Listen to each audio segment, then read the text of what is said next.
네, 안녕하십니까. 세종역 국정포럼 목요 릴레이 특강을 시작하겠습니다. 저는 진행자 이정은입니다.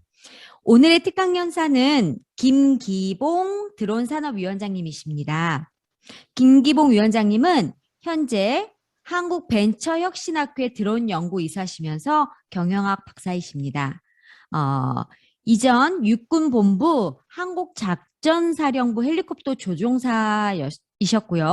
2021년 행정안전부 보국훈장 광복장을 수여하셨습니다. 강연이 끝나고 질의응답 시간을 따로 갖도록 하겠습니다. 지금부터 김기봉 드론산업위원장님의 드론 비즈니스의 이해와 활용이란 주제를 가지고 오늘 강연을 시작하겠습니다. 예, 안녕하십니까. 조금 전에 소개받은 드론산업위원장 김기봉입니다. 여러 산업위원장님을 모시고 강의를 하게 된 데 대해서 굉장히 영광으로 생각하고요. 이 시간이 조금이나마 드론을 이해하고 활용하는 데 보탬이 되었으면 하는 바람으로 강의를 준비하게 되었습니다. 그럼 드론 비즈니스 이해와 활용에 대해서 강의를 시작하도록 하겠습니다. 그럼 교육의 목표는 드론을 이해하고 비즈니스 분야에 관심을 높이면서 드론 산업 성장 가능성을 예측해 볼 수 있는 시간이 되었으면 하는 목표로 삼았습니다. 순서는 드론의 정의와 용어로부터 드론 국가 자격증에 관한 순으로 살펴보겠습니다. 다소 내용이 많아서 좀 빠르게 스킵되는 그런 과정도 있을 것으로 생각되나 가능한 한 드론 위원장님들께 전반적인 이해가 필요하다 싶어서 이런 내용을 다 강의 내용에 포함하게 되었습니다. 먼저 드론의 정의입니다. 드론은 너무나 크고 크기가 다양하고 형태도 다양하기 때문에 정의 또한 다양하게 정의되고 있습니다. 미 국방장관실에서는 조종사를 태우지 않고 공기 역학적인 힘에 의하여 자율적으로 또는 원격 조종으로 비행을 하며 무기 또는 일반 화물을 실을 수 있는 일회용 또는 재사용할 수 있는 동력 비행차로 정의하고 있습니다. 영국 시빌 에비에이션 어서리티는 영국 항공국입니다. 영국 항공국에서는 인간 조종사를 태우지 않고 원격 조종 또는 일부 자율 조종 모드로 비행할 수 있도록 설계되거나 개조된 항공기로 정의하고 있으며 미국 연방항공국에서는 원격 조종 또는 자율 조종으로 시계 밖 비행이 가능한 민간 비행기로서 스포츠 또는 스포츠 목적으로 운용되지 않으며 또한 승객이나 승무원을 운용하지 않는 것으로 정의하고 있습니다. 이런 드론의 정의와 더불어서도 용어도 굉장히 다양하게 일컬어지고 있는데 일반적으로 공식적인 명칭보다는 편하게 부르는 용어로 드론으로 많이 저희들이 알고 있습니다. 이러한 드론은 벌처럼 윙윙거린다는 의미로 많이 통칭되고 있습니다. 그러나 미국에서는 가장 많이 사용되는 용어는 UAS로 Unmanned Aircraft System이라고 합니다. 에어크래프트는 항공기를 뜻하는데요. 항공기의 안정성을 확보하기 위해서 항공기임을 강조하고 기체 외에 여러 요소들이 이렇게 조합되어 있다는 의미에서 시스템이라는 단어를 사용하게 되었습니다. 또한 RPAS로 Remote Pilot Aircraft System으로 무인 항공기의 한 종류로서 지상에서 조종하기 위한 원격 조종사고, 그러니까 스테이션이 따로 마련되어 있어가지고 이런 드론을 조종하고 시각적으로 보면서 조종하는 그런 스테이션이 필요하고요. 명령 및 조종 링크, 통신 케이블에 의해 가지고 유무선 케이블에 의해 가지고 조종하는 그런 링크가 필요하겠습니다. 또한 필요한 구성 요소들도 조종되는 그런 항공기를 통합된 하나의 시스템으로 보고 드론, 우리가 흔히 알고 있는 드론을 RPAS로 부르기도 합니다. 이런 드론을 통상 저희들이 많이 보는 종류는 쿼드콥터입니다. 쿼드콥터는 이렇게 보면 로터가 하나, 둘, 셋, 뒤쪽에 4개가 이렇게 있는데 이 4개는 각각의 모터에 의해 가지고 작동되게 됩니다. 그리고 이 이 전체적인 면을 본체라고 하고요. 이 본체 안에 GPS 수신기와 FC라는 플라이트 컨트롤러가 있습니다. 그리고 여기에 있는 이 밑에 디귿자로 되어 있는 이 부분은 스키드라고 하고요. 이 스키드에 안테나가 설치되어 있습니다. 이 반대편에 조그맣게 되어 있는 이 부분에는 드론을 동력원이 되고 있는 배터리가 되겠습니다. 임무에 따라 가지고 이 카메라나 그 외의 적외선 카메라 다양한 형태로 운용될 수 있겠습니다. 다음은 드론의 비행 원리에 대해서 간단하게 한번 살펴보겠습니다. 드론은 조금 전에 말씀드린 바와 같이 4개의 이 헬리콥터 프로펠러 같이 프로펠러가 4개가 각각 설치되어 있습니다. 1번, 2번, 3번, 4번 4개의 프로펠러가 설치되어 있고 이 아래에는 모터가 하나, 둘, 셋, 넷 마찬가지로 4개의 설치되어 있습니다. 이 모터는 1번과 3번은 시계 방향으로 회전하게 되겠고요. 2번과 4번은 시계 반대 방향으로 회전합니다. 이것은 뉴턴의 작용 반작용 법칙에 의해서 안티토크를 상쇄해 줌으로써 항공기를 좀 더 안정적으로 운영하기 위해서 설계되었기 때문입니다. 이러한 드론이 상승 및 하강을 하기 위해서는 전체적인 1번, 2번, 3번, 4번의 로터를 빠르게 증속하게 되면 RPM을 높이면 상승하게 되고요. 이런 RPM을 감소하게 되면 드론이 서서히 착륙하거나 하강하게 됩니다. 이 두 번째, 좌우로 왼쪽, 오른쪽으로 이렇게 하기를 위해서는 이 1번과 3번의 로터를 빠르게 회전하게 되면 오른쪽으로 이렇게 선회할 수 있고요. 반대로 2번과 4번의 로터를 빠르게 회전하면 좌측으로 시계 반대 방향으로 선회하게 되는 그런 원리입니다. 이 드론은 헬리콥터와 달리 헬리콥터는 피치를 조정해서 이 항공기 속도를 유지하는데 드론은 이 RPM 회전 속도를 가지고 이렇게 조정을 하는 것입니다. 이제는 전후 방향에 대해서 알아보겠습니다. 드론이 전진하기 위해서는 1번과 2번의 로터의 RPM을 중속하여 빠르게 중속하게 되면 전진하게 되겠습니다. 반대로 후진할 때는 3번과 4번의 로터가 빠르게 회전하면 후진하게 되겠습니다. 반대로 이와 더불어 1번과 4번이 빠르게 조정하면 회전하게 되면 좌측으로 저희가 있는 상태에서 이렇게 이 좌측으로 이동하게 되는 것 같고요. 2번과 3번이 빠르게 되면 우측으로 이동하게 됩니다. 너무 빠르고 간단하게 설명을 드렸지만 약간은 이해하는 데 도움이 됐으면 하면서 발음으로 이렇게 설명드렸습니다. 다음은 드론의 활용에 대해서 알아보도록 하겠습니다. 드론은 과거에 제가 헬리콥터를 조종할 때 했던 임무들을 다양한 임무들이 지금 점점 드론의 그 임무를 수행하고 되게 되는데요. 전투는 시설 점검 그리고 건설 전 과정을 관리하고 촬영을 해서 건설하기 이제 계획부터 건설 중, 건설 후에 그런 관리를 하게 되기도 하고요.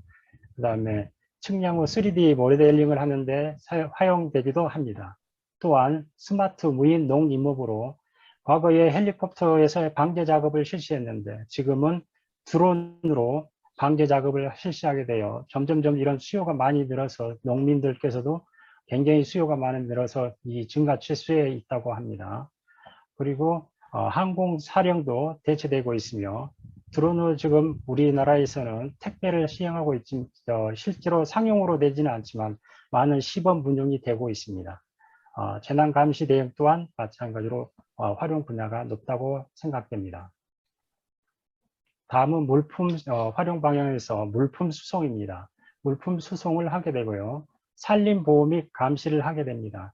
예, 작년에 양구 지역에서 산불이 났을 때도 이 큰 불은 대형 헬기로 물을 살수를 해서 산불을 제거하기도 하였지만 이 산불을 감시하고 또 산불을 끄는데도 일부 화학약품을 처리해서 소화하는데도 투입되어 있다고 합니다. 시설물 안전진단에는 이런 이 교량, 사람이 접근하기 어려운 높은 지역에 있는 곳, 그리고 철탑, 그리고 박물관이라든가 이 보존 가치가 높은 문화재지에 사람 직접 올라가기 힘든 지역에 이런 드론이 활용돼서 시설물 안전 진단을 하게 되는 것입니다.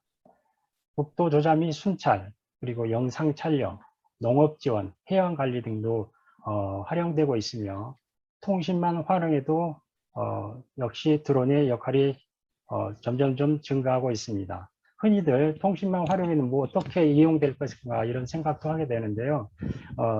우리는 그 지구는 대구권은 대륙권, 성층권, 열권, 외기권으로 이렇게 불리게 되는데요.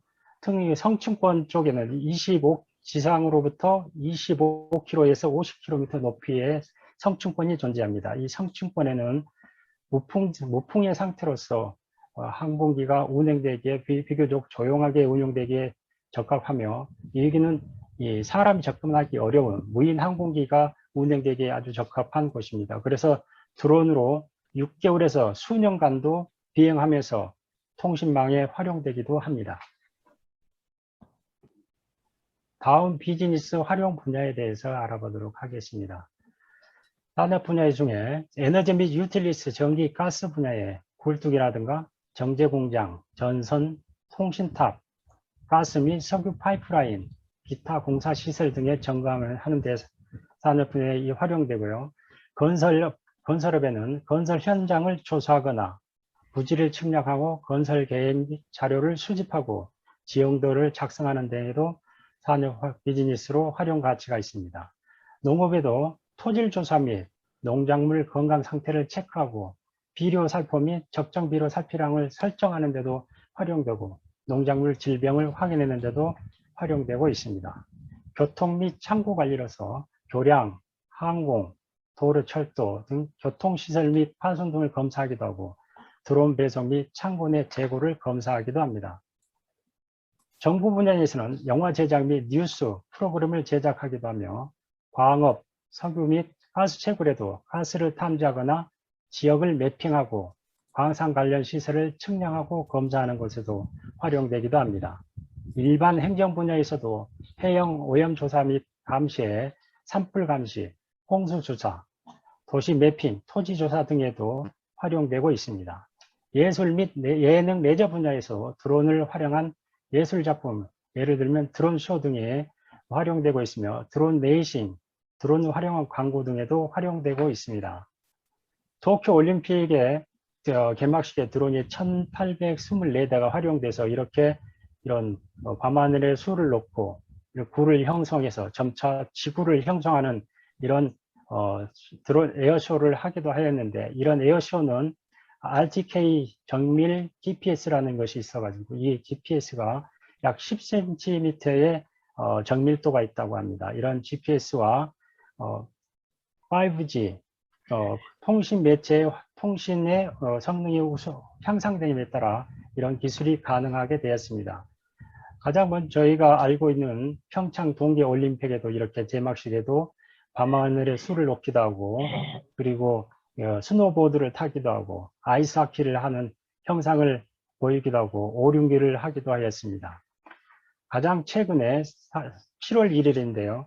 5,200대를 이용해서 중국에서 이런 시연을 하였습니다.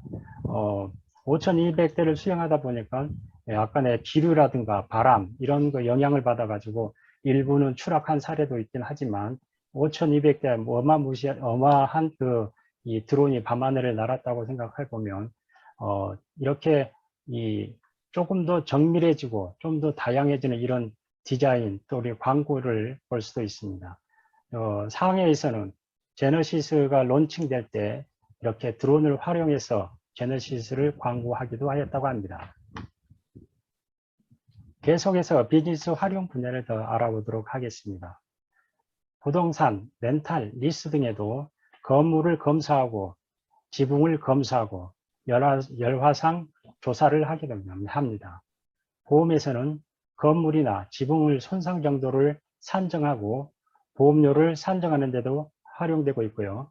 건강관리, 사회적 지원, 대대로 실용종자 수색이나 재난구호, 해역 및 의약품을 배달하는 데도 활용되고 있습니다. 전문적, 과학적, 기술적 서비스로서 자연 생태를 조사하고 공기질을 측정하며 농업 토지 검사 등에도 활용되고 있습니다. 안전 및 보안 분야에서는 국경을 감시하거나 건물 침입자를 감시하고 이벤트 경비에도 활용되기도 합니다. 교육에서는 연구기관들의 야생 및 생태를 조사하고 공기질을 측정하기도 합니다. 폐기물 관리에서는 매립지 및 매립 상황들을 측정하고 관리하기도 합니다. 이런 드론의 스타트업의 펀딩 상위 20개 기업을 2016 기준으로 이게 조사한 내용이 있어서 확인했는데요. 미국이 절대적인 우위를 현재는 차지하고 있습니다. 이거는 현재 드론이 점점 더 이 상용화를 추구하고 있고 중국의 기업을 점점점 중국의 제품을 지향하고 자국의 미국산 제품을 사용하는 데 점점 열을 올리고 있다고 판단되고 있습니다. 1위부터 10위까지의 순위를 보면 약 6개 기업이 미국이고 그 중에 특이한 점이 이스라엘을 보면 이스라엘 국가가 한 개 국가가 있습니다. 전통적으로 이스라엘은 상업용 드론보다는 군사적인 용도로 활용되는 그런 드론의 강자로 알려져 있습니다. 이런 드론의 글로벌 상업용 시장 규모 및 전망을 보면 약 2020년에는 약 220억 정도의 규모에서 2025년에는 430억 구매로 연평균 13.8%로 계속 고속 성장하고 있음을 알 수 있습니다.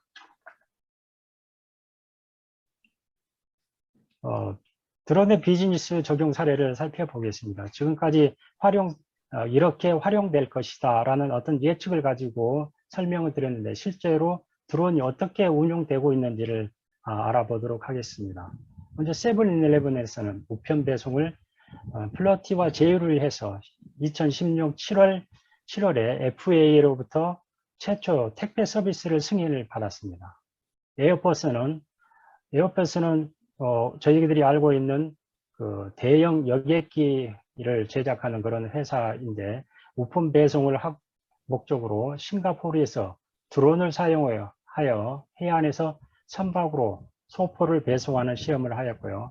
아마존에서는 우편 배송을 아마존 에어프라임 이름으로 30분 내 배송을 목표로 진행 중에 있습니다. 보잉에서는 우편 배송을 2018년 1월 미주리주에서 최대 227kg까지 운반할 수 있는 드론을 공개하기도 하였습니다.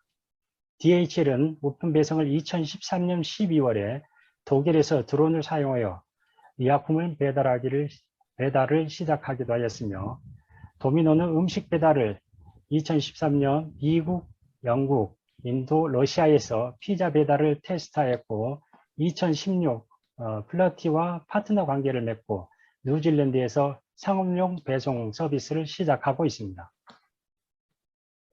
페덱스는 우편 배송을 2014년 무인 항공기 테스트를 시작했으며 2019년에는 단거리 배송을 위한 바퀴 달린 로봇 배송도 선보였습니다. 메리어트는 음식 배달 2017년 실내 비행 드론을 사용하여 많은 숙박시설에 게스트 테이블로 음료를 배달하기도 하였으며 우버는 음식 배달업에서 아직 드론과 FAA 승인이 없지만 맥도날드와 제휴를 하여 음식 배달 서비스인 우버이츠로 음식의 온도를 최대한 유지한 상태에서 배송을 목표로 하는 것으로 삼고 지금 시험 중에 있습니다. UPS는 우편 및 의료품을 운송하는데 메터넷과 제휴하여 2019년 3월 노스캐롤라이나 병원에서 의료 샘플을 배송하는 물류 프로그램의 드론 사용을 발표하였으며 월마트는 우편 배송을 미국 인구의 70%가 4마일 이내에 월마트 지역에 살고 있다고 주장하면서 총 97군의 드론 관련 특허를 진행하고 있습니다. 이런 드론 업체 시장 점유율을 보면 이 점유율은 철저하게 상업용 드론입니다. 군사용 드론은 제외된 상태입니다. DJI가 74%로 절대적으로 우세한 위치를 차지하고 그 위에 유니크라는 기업도 중국 기업인데 중국 기업의 74%와 5%, 약 80%를 중국 기업이 이 시장을 점유하고 있습니다. 조금 전에 말씀드렸던 바와 같이 미국에서도 이런 독주를 막기 위하여 중국 기업의 어떤 일부는 지금 현재 부품마저도 들어오는 것을 반대하고 제재를 하고 있는 상황인데 어떻게 보면 우리 입장에서는 약간의 기회가 되지 않을까 그런 생각을 해보기도 합니다. 국내 시장을 보면 국내 도입 초기 시장 규모로 고상장이 전망되고 있습니다. 현재는 군사용과 민간용으로는 항공 측량이나 방송 촬영, 일부 농업용으로 사용되고 있으나 향후 15년간 1.6조 원의 규모로 확대될 것으로 전망하고 있습니다. 기술 수준을 보면 세계 두 번째로 틸트로터 드론을 개발한 국가로서 세계 7위의 기술 수준을 보유하고 있습니다. 이 틸트로터라는 것은 이륙할 때는 수직으로 이렇게 이륙하고 난 후에 고정익 비행기와 같이 비행을 할 수 있는 그런 기술입니다. 단순해 보이는 것 같아도 굉장히 많은 기술이 집약되는 그런 기술인데 저희가 세계 두 번째로 개발이 돼서 현재 기술력이 높은 것으로 판단되고 있습니다. 이러한 국내 성장 가능성은 드론 시장은 약 1,000억 규모로 세계 시장의 약 1.4% 수준으로 가정하였으며 추정하고 있습니다. 이런 국내 시장의 장점은 우수한 무인 항공기 제조 기술력을 보유하고 있고 세계 수준의 통신 인프라 및 스마트 기기 보급률이 높다는 것에 강점이 있으며 기회로는 드론 선진국의 드론 법제화에 따른 상업용 시장이 확대되고 있고 다양한 신규 비즈니스 창출 가능성이 높으며 아직 초기인 상업용 드론 시장의 낮은 진입 장벽이 기회라고 볼 수 있습니다. 단점으로는 엔진, 항법 등 핵심 분야 기술이 취약하며 소프트웨어 분야 내 기반 기술이 취약한 것으로 분석되고 있으며 위협은 가격 경쟁력을 내세운 중국 기업의 시장 확대가 위협이 되겠으며 기술의 창의력이 더해진 북미 스타트업의 성장이 위협 요소로 작용하고 있습니다. 이러한 수합 분석을 통해서 국내 시장에서 드론 시장이 산업이 발전하기 위해서는 이런 더욱더 출점 분석으로 접근하면 저희도 그런 성공의 가망성이 있을 것으로 판단이 됩니다. 다음은 플라잉카입니다. 제가 이 플라잉카를 현재는 이제 그 드론하고 비행기하고 어떤 중간적인 그런 이 물체인데 비행체인데 현재는 플라잉카로 명명하고 있습니다. 이 플라잉카는 현재 보시는 플라잉카는 주행은 차량으로 일반 도로를 달리다가 점점 이 활주로라든가 넓은 이런 이 공간이 확보되면 이렇게 날개를 펴서 비행하게 됩니다. 이 날개를 펴는데 약 고작 한 2분 정도면 날개를 이렇게 펴다 접었다 할 수 있다고 합니다. 이 에어카는 슬로바키아에서 제작되었고 약 2.5m 상공에서 1000km 비행이 가능하고 시속 170km로 탑승객은 2명이라고 합니다. 이런 최대 중량은 200km로 그렇게 많지 않고요. 미국에서만 약 4만 대 주문 수요가 예상된다고 합니다. 제작비는 22억이 들었고 가격은 10억에서 8억 정도로 지금 예상된다고 합니다. 굉장한 수요가 있을 것으로 지금 예측하고 있습니다. 다음은 플라잉카로 블랙플라이입니다. 이 블랙플라이는 이 VTO라고 하여 Electronic Vertical Takeoff and 랜딩 시스템을 하고 전기 충전으로 해가지고 수직 이착륙을 할 수 있는 그런 비행기 드론입니다.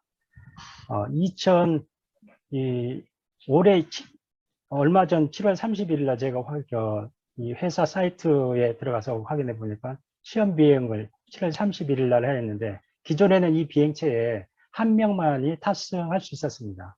그런데 7월 31일에 게재된 그 내용을 확인해 보니까 현재는 2명이 탑승하는 것으로 이제 발표되어 있는데요. 이 비행체는 약 30분 만에 조립이 가능하다고 합니다.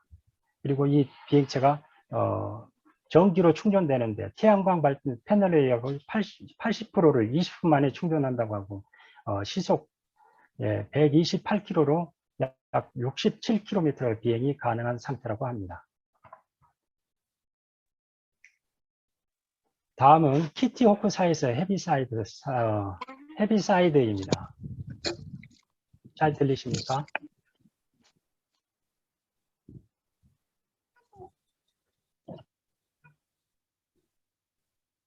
들리시면 손 한번 들어주십시오.